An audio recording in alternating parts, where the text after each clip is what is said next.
Good morning, shareholders. We welcome all of you to the 7th Annual General Meeting of your company. The quorum being present, the meeting can start now.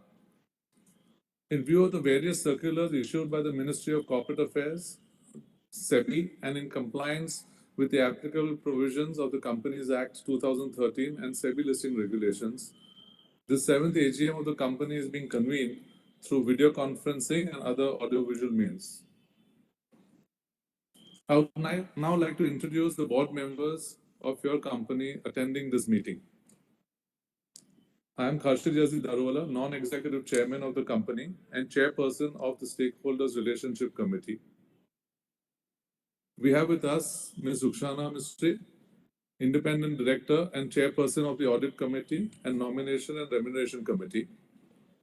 Good morning. Mr. Umesh Khanna, Non-Executive Director. Mr. Balanaidu Narayan, Non-Executive Director. Mr. Saurabh Agarwal, Non-Executive Director. Mr. Rahul Dutt, Independent Director. And Mr. Chirag Balsara, Independent Director, and Ms. Naina Krishnamurthy, Independent Director of the company, are unable to attend this AGM due to prior commitments. In addition to the directors, we also have with us Mr. Amit Jain, Global CEO of Sterling & Wilson Renewable Energy, Mr. Chandra Kishore Thakur, Manager of the company, Mr. Badhu Dastur, CFO, and Mr. Jagannath Rao, Company Secretary and Compliance Officer. I also welcome the representatives of Messrs. Kalyaniwala Mistry and Deloitte, the statutory auditors of the company, and the representatives of Manish Ghia and Associates, the secretarial auditors of the company and scrutinizers for this AGM. I would now like to brief the members on the operational and financial performance of the company. It's my absolute pleasure to present the annual report of our company for the financial year 23-24. It's very gratifying to see that the year gone by witnessed all our legacy issues being completed. Looking ahead, our company is now back on track to achieve the growth that the team can deliver in an industry wherein the opportunities remain immense, both in India and abroad. Historically, climate change and government support have been the driving factors for the growth of the solar industry. However, now with a huge drop in module prices over the past 18 months, solar energy has become by far the cheapest form of energy. So the combination of the lowest cost of electricity, energy security, speed of deployment, and the obvious benefits to the planet have led to this being one of the fastest growing industries globally. In the current year, solar PV installations worldwide are projected to grow to 592 gigawatts, which is a 33% increase over 2023. In fact, projections indicate an addition of approximately 3,700 gigawatts of overall new renewable energy capacity, including wind, solar, hydro, and others, by 2028. As the third largest energy consumer globally, India stands at the forefront of this green revolution. With a growing renewable energy capacity, our nation ranks fourth in the installed renewables and is on track to ensure that at least half of the energy needs by 2030 are met through renewable sources. Our government's initiatives, coupled with the declining costs and expanding solar projects, position India as a key player on the global stage of solar energy production. Our company, with its industry-leading capabilities and unmatched project management skills, is poised to seize now on this opportunity. In the past 2 years, our domestic order booking has grown to 80% of our current order book. With the Indian market poised to grow significantly in the coming years, our company will benefit from this growth, and it will enable us to be more selective in the international markets. If we see in this fiscal year, it's been particularly significant for us We secured our third solar EPC contract from NTPC in Gujarat's Khavda RE Power Park, valued at 1,535 crores. Our ability to win repeat business from existing customers reflects the trust they place in us as a preferred partner. Our brand for engineering project execution has been very strong globally. However, due to the constraints in our balance sheet, a few international customers were hesitant to work with us in the past. But as soon as we closed our extremely successful QIP in December 2023 by raising 1,500 crores, we quickly started receiving international orders from marquee customers. We marked a significant milestone by securing our first order in Europe from ENI Plenitude in Spain, and this was followed by an order from Infinity in Italy. These projects not only help us expand our footprint in the lucrative European market, but also demonstrate our ability to win projects that align with our stringent risk management frameworks. Our much awaited project in Nigeria, along with our partner South Africa, has made significant progress over the past year. We anticipate the signing of this historic contract very soon. Our company has won significant projects in India and internationally in the past year, with our balance sheet issues being resolved and the company having returned to profitability in the last quarter of 24.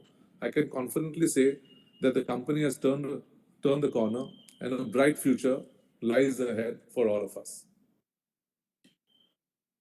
Our financial performance in the year 2024 has been robust, with the consolidated revenues increasing 51% year-on-year to 3,035 crores compared to 2,015 crores in the previous fiscal year. This revenue growth played a crucial role in returning us to a positive EBITDA of 54 crores. Our domestic EPC business demonstrated resilience and maintained healthy margins throughout the year. We also made significant strides in deleveraging our balance sheet, reducing our net debt from 1,966 crores a year ago to 116 crores as of March 24. This improved financial position, coupled with the QIP, where we raised 1,500 crores, has empowered us to tap into the immense potential of the rapidly expanding solar markets both in India and worldwide. As we look to the future, our focus remains on expanding footprint both domestically and internationally. Our unexecuted order value, largely driven by domestic orders, increased by 65% to 8,084 crores as of March 24. This growth was fueled by a significant inflow of both domestic orders and a solid bid pipeline that we have going up in the future. Our active order pipeline is extremely robust, comprising with high visibility. We are very confident in our ability to maintain a strong win ratio in future bids, supported by our leadership in the industry and our proven competencies. Looking ahead, we plan to deepen our involvement in green energy solutions, expanding our offerings to include EPC solutions for hybrid energy power plants and energy storage. By capitalizing on these opportunities, we aim to provide comprehensive solutions that meet renewable energy needs of our customers worldwide. As we continue to grow, our commitment to sustainability and innovation remains unwavering. We are focused on delivering holistic and sustainable value creation for all our stakeholders. With India standing fourth globally in renewable energy installed capacity and an enhanced target of 500 gigawatt of non-fuel based energy by 2030, the future is bright for our industry. We are also committed to enhancing our team by attracting top talent who bring exceptional value to our organization through their creativity, productivity, and leadership potential. Our talented team forms the bedrock of our operations, pushing the boundaries of innovation and contributing to our workplace culture and future growth. On behalf of the Board of Directors, I extend my heartfelt gratitude to all our stakeholders, employees, and partners for their continued support and trust in all of us. Your unwavering belief in our vision has been instrumental in laying the foundation of an exciting future focused on environment responsibility, technological innovation, and sustained development. As we move forward, I'm confident that our company will continue to achieve new milestones, delivering value to our shareholders and contributing to a resilient and sustainable future. Thank you very much. I would now request Jagannath Rao, our company secretary, to provide members with certain information, brief the voting instructions, and the resolutions proposed in this meeting. Jag, over to you. Thank you, Mr. Darwala. Good morning, everyone. The company has received two corporate authorizations representing 10 crore 55 lakhs 78,625 equity shares of the company, which constitutes 45.26% of the paid-up equity share capital of the company. And since this meeting is being held through video conferencing, there is no proxy facility available in this meeting. The register of directors and the key managerial personnel, the register of contracts or arrangements, and other documents mentioned in the AGM notice have been made available electronically for inspection of shareholders. And during this meeting, members seeking to inspect any of these documents can send their request to ir@sterlingwilson.com. I would like to inform the members that the company had provided the facility to the members to exercise their right to vote on the businesses proposed to be transacted at this AGM through remote e-voting for the period commencing from Monday, September 2nd, 2024 to Wednesday, September 4th, 2024. Members who have not cast their votes electronically and who are participating in this meeting will have an opportunity to cast their votes during the meeting through the e-voting system provided by NSDL. Mr. Manish Ghia of Messrs. Manish Ghia and Associates, practicing company secretaries, has been appointed as the scrutinizer for remote e-voting as well as the e-voting at this AGM, who would scrutinize the votes and hand over the combined report on voting within 2 working days of the conclusion of this meeting. Upon receipt of the result of voting, along with the scrutinizer's report, the same shall be uploaded on the website of the company, website of NSDL, and also will be submitted to the stock exchanges. As the statutory auditor's report as well as the secretarial auditor's report does not contain any qualifications, observations, or adverse comments, it is not required to read these said reports in this meeting. In accordance with the circulars issued by the Ministry of Corporate Affairs and SEBI, the notice of this meeting has already been sent to the members through electronic mode. We therefore take the notice as read. Members may please note that there will be no voting by show of hands. We now take up the resolutions as set forth in this notice. We will open the floor for any questions by the members after all the resolutions are tabled. Accordingly, I will now only read out the resolutions. The first resolution in this meeting proposed is to consider and adopt the audited standalone financial statements of the company for the financial year ended 31st March 2024 and the report of the board and the auditors thereon, and the audited consolidated financial statements of the company for the financial year ended 31st March 2024 and the reports of the auditors thereon. The second resolution proposed is to approve appointment of Mr. Saurabh Agrawal, non-executive director of the company, who retires by rotation as a director at this AGM. The third resolution is to approve the appointment of branch auditors. The company had provided the facility to the members to register themselves in advance by sending requests from their registered email address to express their views or ask questions during this meeting. We have received requests from 7 members who have registered to speak in this AGM. I request now speakers to limit their speeches, if possible, to 5 minutes for the benefit of the other shareholders. The responses to these queries, if any raised by the shareholders, will be given by the chairman or other executives of the company once all the speaker shareholders have completed their respective speeches. So now the first speaker registered with the company is Mr. Vinod Agarwal. Request you to please switch on your video and unmute and express your views, please.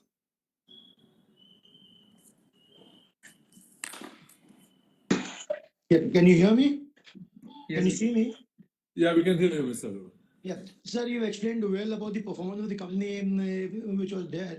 The order book which is there of 8,084 as of 31st March, it is executable over a period of what timeline, sir? No, 1 year, 2 year, and of course the new orders will keep on coming. But this order will be executable over a period of this give the revenue for the 1 or 2 year or the timelines. You know, like we'd like to know. You've done 3,051% increase in the revenue last year. The EBITDA was positive and all those things I've been able to go through, and even the new order that you got from NTPC are very commendable and will be achievable, sir. And I wish the company all the best, sir. I wish the company to come back on to be net profitable, sir. It has been net loss as yet, sir, but for a very long time, and now I wish it comes to the profit list soon, sir. Thanking you, signing off, Vinod Agarwal from Mumbai. My only query was the timeline execution of the 8,000 crore project, sir. All right, so thank you, Mr. Agarwal. So should we take all the answers together, Jag, or should we take it? We can take all the answers together. We'll take them together, right? So. Yeah. So the second speaker is Ms. Prakashini Shenoy. It appears that she has not joined. If she has joined and not visible here, maybe she can unmute and then express her views. Yeah. The third speaker is Mr. Manjeet Singh. He also appears to have not joined. And the fourth speaker is Mr. Faisal Hawa. Mr. Hawa, request you to switch on the video and unmute and express your views, please.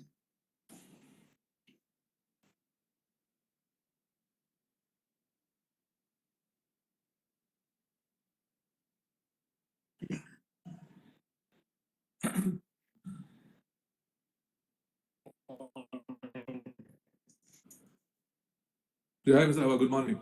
Yeah. So my questions are as follows. So the low solar. Sorry, Mr. Hawa, the line is breaking. Are you all able to hear Mr. Hawa, Jag? No, even we are No. also able to hear. I'll just stop my video and see if it works. Yeah, maybe that may be helpful.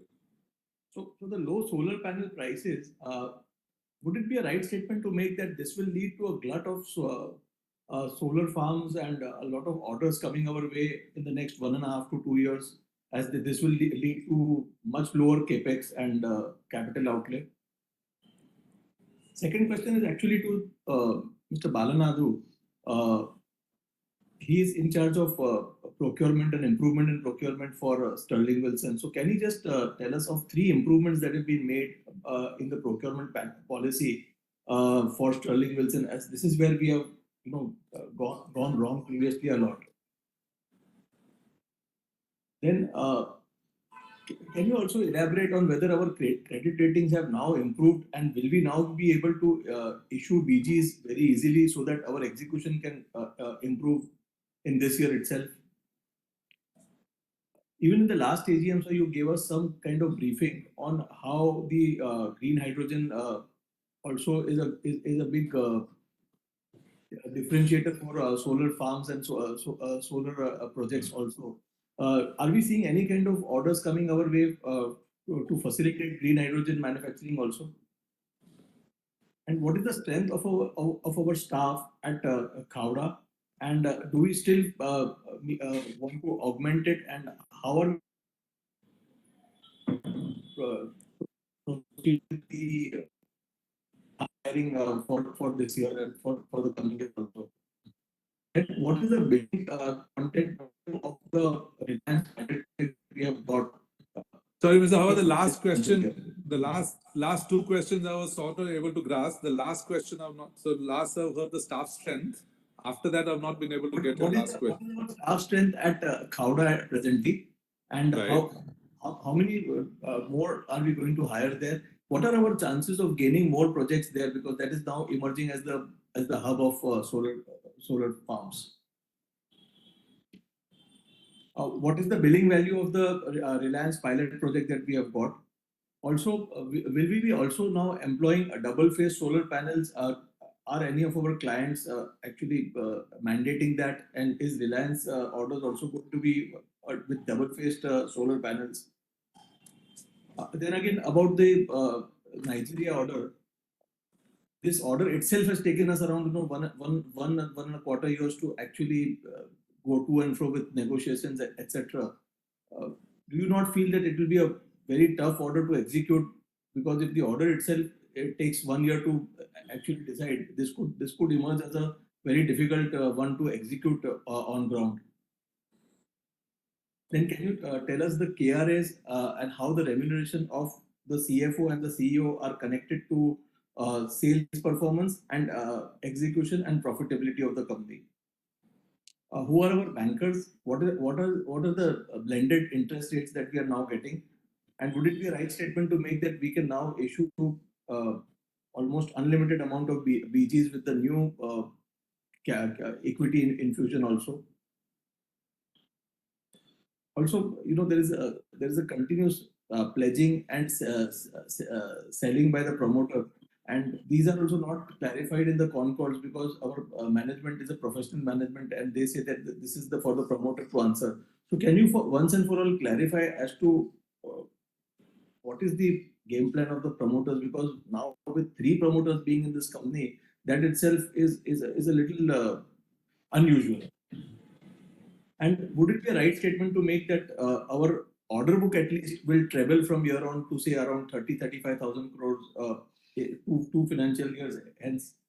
And our central office expenses could be a big hindrance because now in solar projects, the competition has risen at like anything, and many small players are also now coming in. So, is there any way that we can reduce our central office expenses so that we can now compete with the new smaller players which are now coming in? Then again, sir, 3 changes. Can you show that what changes we have brought about in actually the design of the project and how we will now be bringing down the time taken to actually start the projects and execute them well within time? Thank you very much. Thank you, Mr. Hawa.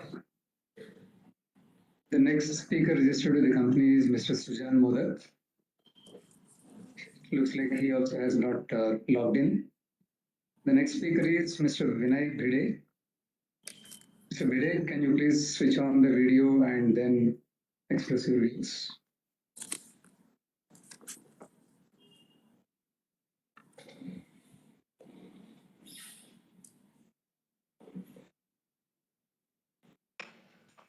Are you able to hear me? Yes, we can hear you, Yes, Mr. please, we can Okay, hear just you. take a chance with the video also. Sure.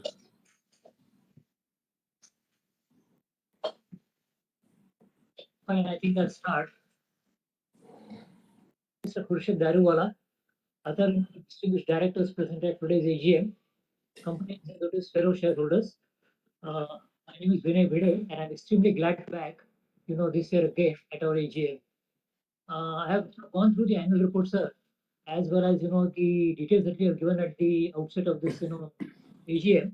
And just a couple of points I want to just ensure that I'm on I'm in sync with what is happening. I did hear you say that our orders on hand as of now are 8,000 plus crores.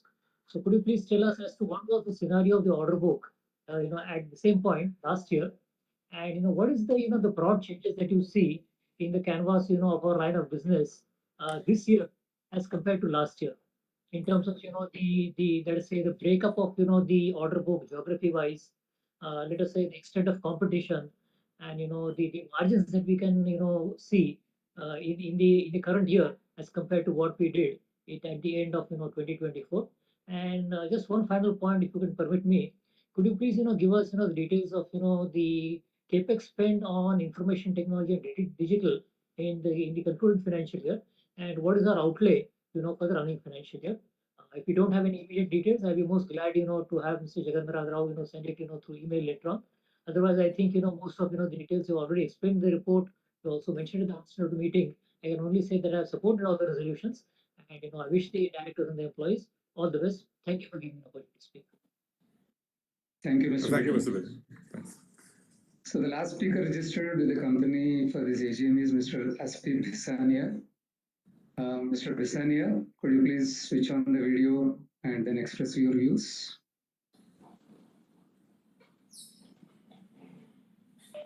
So can you hear me? Yes. Yeah, please. we can hear you, Mr. Bisan. No, I'm Aspi from Bombay. Thanks for Yeah. giving me an opportunity to speak. So why no physical AGM? When so many companies are holding physical AGM, you should also be able to face the shareholders. Certain of first quarter, our revenue and profits are reduced quarter on quarter. What are the reasons and which margin is sustainable? First quarter margin or fourth quarter margin? And please request the company secretary to mention the speaker number so that we know when our turn will come. Because they never mention the speaker number when they send a link also. And even in the AGM, they don't mention the speaker number. So it's very difficult. And you can hold the meeting slightly early in the sense date wise, not time wise. Because it's too late now. September, there are so many meetings every day. Thank you very much and all the best for the future. Thank you, Mr. Bisania. Right. Yeah, so Jack, that covers all the speakers, right? Yes, that is all. Okay. So I think I'll take on the questions one by one. So first addressing Mr. Vinod Agarwal, your question that on our 8,084 crore opening order book, how many years will we execute this over? So majority of these projects will be coming to a close in the current year itself, current financial year, majority of them, and some of them may spill over into first or second quarter. So in fact, in one of the investor calls, our CEO, Mr. Amit Jain, had indicated that out of the opening order book of about 8,000 crores, about 6 to 7,000 crores we are anticipating to get revenue in the current year itself. So that will give you an indication that majority of the work is getting over by 31st March this year of the UOV, of the opening order book. I'll come to Mr. Hawa's questions. There are a lot of them, but I'm glad that there are so many of them so we can comprehensively cover a lot of, I think, what a lot of our shareholders would like to hear. So the first question was on lower panel prices. Will that increase the business for all of us as an industry? So the answer, Mr. Hawa, is definitely yes. We can see what's happening. The prices have come down so significantly that the market is now expanding. In India, we've seen the market grow from about 8-9 gigawatts to about 18 to 20 gigawatts per year installed, and it looks like it's going to go much higher than that with the order pipeline that we are seeing, or the pipeline of both PSU and private sector orders. Because for the last 2 years, we saw the PSU orders play a dramatically high role. But we are seeing the private sector also now with the low module prices coming in both for the government sector, IPP kind of projects, plus the captive projects for CNI are going up substantially. So most definitely we'll see this benefit the industry. From our perspective, majority of our orders are without panels. So that benefits us because it's not like our revenue drops because of module prices coming down. In fact, our balance of plant amount of work increases.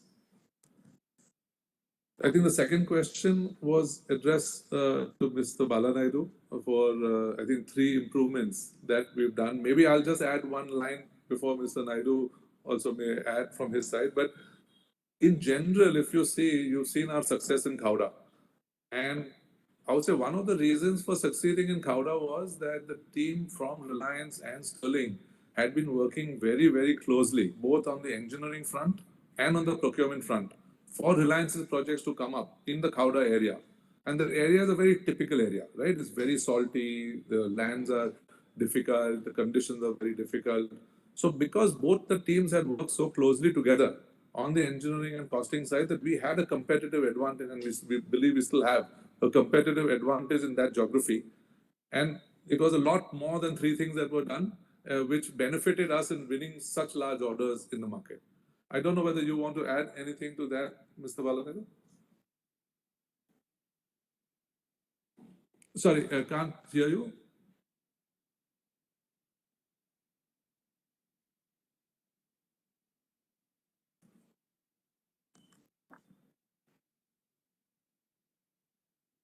No, I think something's wrong with the this thing. So I'll take on I'll take on the next question. So, Mr. Hawa, your next question was on credit rating. When will this go up? So I think this has been definitely an area that we as an organization are hoping that it goes up as soon as possible. But having had a D rating when we had it in September, typically there is a SEBI regulation, etc., which puts a 1 year cooling off period for you to reach back to investment grade. We believe that our financials, performance, everything deserves us to be in the investment grade, and we are working closely with the credit rating agencies because to see whether this can be treated as an exceptional situation, the QIP event can be treated as an exceptional situation where there is a provision says that yes, these kind of exceptions can be considered. So we are in discussions with the credit rating agency to try and see whether this can be treated and the rating can be enhanced earlier. Then the 1 year ends in December, so whether it can be done earlier than that. On the green hydrogen fund, yes, we had touched upon it last time, and if I recollect, we said potential for green hydrogen projects for solar has still not started.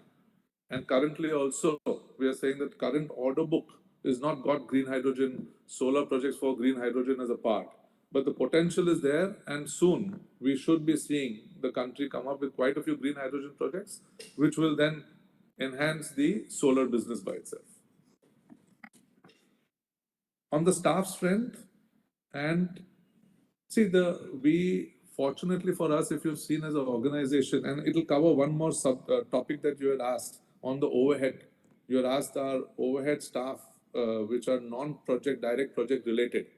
So I'll cover both these questions together. From an execution perspective, if you've seen our common overheads historically had reached, or in the last 3 years, they've only been coming down. And this would sound counterintuitive because our revenues last year were 3,000 crores. This year, like we said, from our UOV itself, we are expecting the revenues to more than double, right? So I'm saying that while the revenues are going up, our common overheads are coming down. The reason is that we've been able to rationalize our global operations, focus more on India, and that has helped us bring down our overheads at the same time run up our revenues. So that's a constant thing that we are working on. So the staff strength increment we see more happening on the project sides and not as much at the back end, because at the back end we have geared up for a substantially large revenue as an organization. Your next question was chances at Khavda. Again, that I've partly answered, saying that with our presence in Khavda, we are by far the single largest player in Khavda, and we have a great competitive advantage there. There's a lot of work coming up in Khavda, and we believe we'll win a significant chunk of that work going up in the future. Then your question was for the Reliance, we are doing that it's a test bed project where they're testing various technologies in Jamnagar. So that project value you had asked us is a little over 30 crores as value. I'll come to the question on Nigeria. So yes, you're absolutely right, Mr. Hawa, that Nigeria has taken longer than we all anticipated. And I would say it's 2-3 reasons. One is that obviously when we are dealing with the Nigerian government, the US government, and then Sun Africa and ourselves, the closure has taken longer, but I would put the closure in two parts. One is that the contract term closure. So there, all the contract terms, as indicated by Amit in the last investor call, have been finalized. Now it's only a question of the last few procedural steps for us to go to sign this order. So that has taken a huge amount of time. And also there is a funding component to it. So it's not only just an EPC contract, we are also bringing them global funding. So that has taken a long time. So I think this combination is very, very unique. The project is quite rare. But while it is rare, our partner Sun Africa have implemented two such projects in Angola. One was with, which is completed and handed over, which was with Swedish funding, and one is currently going on with US Exim funding. So our partners have been very experienced in doing that, and with their experience, we've managed to reach where we are. And like I said, we are expecting this project to be signed fast.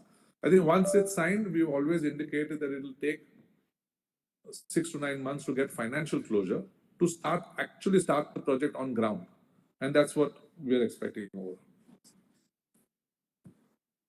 So I think the KRAs for the CFO, CEO, etc. There are various detailed KRAs. Maybe we can send it as a separate thing. I would ask Mr. Jagannath Rao to maybe reply to this query separately.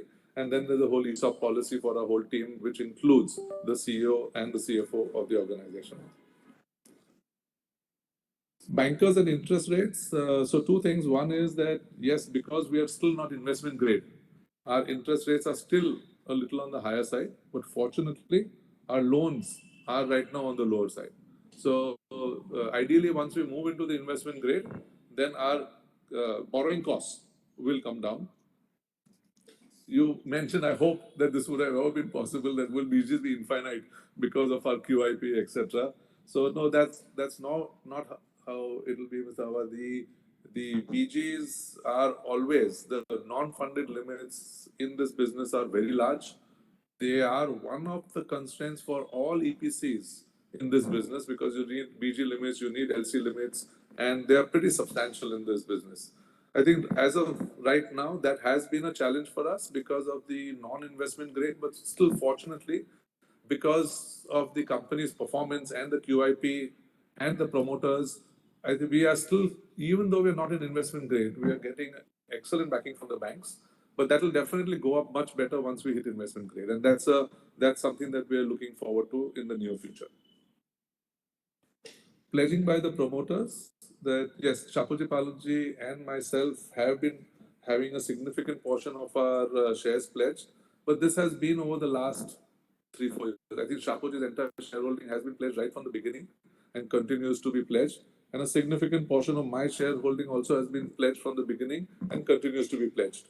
It sometimes gets released, sometimes gets pledged, and this has been a continuous situation over the last 3-4 years.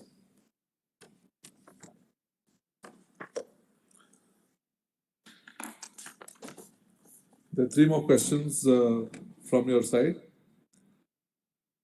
Will the order book go up 3x in the future? I think if Nigeria comes in, we are all aware, we've said it's a massive order, and that itself will completely change the order booking profile of the company. And if Nigeria comes in, yes, 3x is the Nigeria order itself, we've been saying is between $1.5 to $2 billion. And yeah, so if that comes in, everything changes. I think without Nigeria coming in, the market itself is growing dynamically at least 15 to 20% is what we are seeing the market growing in India. And there's no reason why we as an organization should not aspire to at least grow with the market going up front, if not a little higher. Central overheads was your 13th question that you had asked, but that's already been covered, like I mentioned. And 3 changes in design execution, maybe we'll just send you across because it's quite a detailed topic and a lot can be discussed on this topic. So we will just send you across a small note on what all we've done on the design execution changes, etc. in the organization. So I hope that would have covered all the questions that were asked. Yeah, now I'll go Mr. to the Murthy question. was trying to answer. His audio Sorry? was not audible. Mr. Narayan was trying to answer. So still, I think his audio is not audible to us. Mr. Narayan, we are unable to hear you.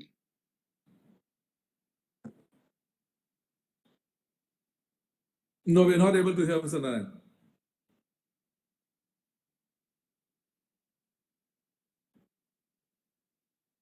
No, we can't hear you. So maybe we'll send your answer maybe separately if possible later on, right? So yeah.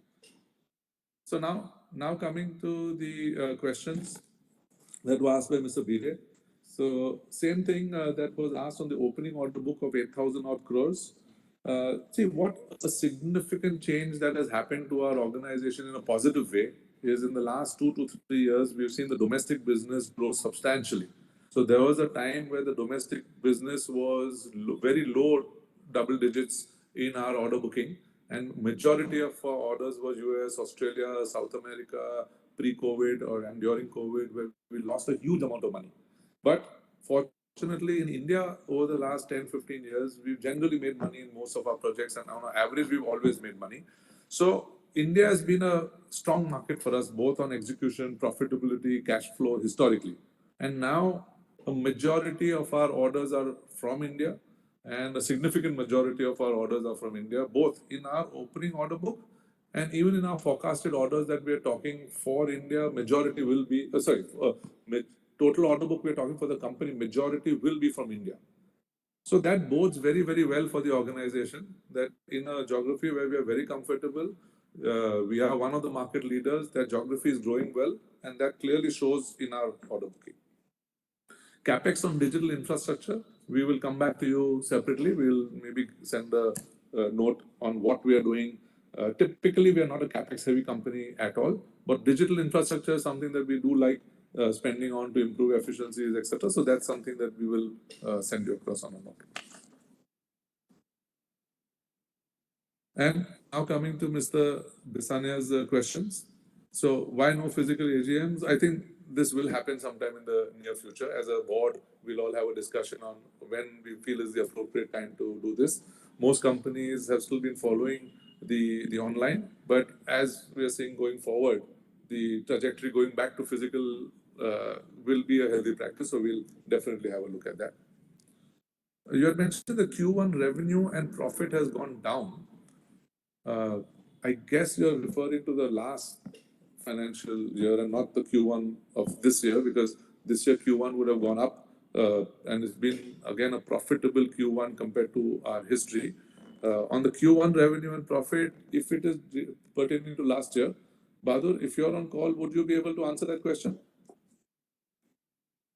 So the issue here is the Q1 of FY25 can never be compared with the Q4 of FY24. The last quarter of every financial year always has 35 to 40% of the revenue for the year. The question which has been asked by Mr. Besania is why is Q1 of FY25 lower than Q4 of FY24? Q4, okay. The correct So Q4 is typically the highest. Q1 of FY23, the Q1 of FY25 is much higher than the Q1 of FY24 by almost 70%. And that's how it will always be. The comparison should be with the previous comparable quarter. Correct. And the last point you had raised, Mr. Besania, was to hold the AGM early. It's noted, and we will keep this in mind. So I think with this, all the questions would be answered. So on behalf of the board of directors and the management of the company, I convey our sincere thanks to all the members for attending and participating in this meeting. Thank you very much and have a lovely, lovely day. Members may please note that the e-voting on the NSDL platform will continue to be available for the next 15 minutes.